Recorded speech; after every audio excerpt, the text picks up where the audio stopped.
রাতের বেলা যদি আপনি খালি গায়ে ঘুমান, এক নাম্বার বিপদ হচ্ছে ফেরেশতারা আপনার জন্য বদদোয়া করবে। কেননা ফেরেশতারা কিন্তু লজ্জাশীল অনেক বেশি। ফেরেশতারা আপনার পাশে কিন্তু সব সময় থাকে। প্রতিনিয়ত 20 জন ফেরেশতা আমাদেরকে প্রটেক্ট করছে, হেফাজত করছে প্রতিনিয়ত। লাহু মুআকিবাতুম মিন বাইনি ইয়াদাইহি ওয়া মিন খালফি ইয়াহফাযুনাহু মিন আমরিল্লাহ। আল্লাহর অর্ডারে প্রতিনিয়ত আমাদেরকে 20 জন ফেরেশতা সবসময় প্রোটোকল দিচ্ছে এবং আমাদেরকে হেফাজত করছে। আমাদের সামনে একজন ফেরেশতা, বামে একজন ফেরেশতা, ডানে একজন ফেরেশতা, বামে একজন ফেরেশতা, এই 4 জন ফেরেশতা সামনে, বামে, ডানে, পিছনে আছে। এবং এই 2 চোখে 2 জন ফেরেশতা আছে, 2 নাকের ছিদ্রে 2 জন ফেরেশতা আছে, কানের ছিদ্রে 2 জন ফেরেশতা আছে। তাহলে এখানে হচ্ছে 6 জন, আর সামনে পিছনে বাম পাশে ডান পাশে হচ্ছে 4 জন, মোট হচ্ছে 10 জন।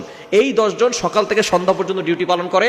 আবার এই 10 জন চলে যায় সন্ধ্যার সময়, সন্ধ্যার পরে আবার সারা রাত ধরে বাকি 10 জন আবার আপনার হেফাজত করার জন্য তারা ব্যবস্থাপনা করে। সুতরাং এই 10 জন 20 জন ফেরেশতা প্রতিদিন আপনাকে প্রটেক্ট করছে, হেফাজত করছে।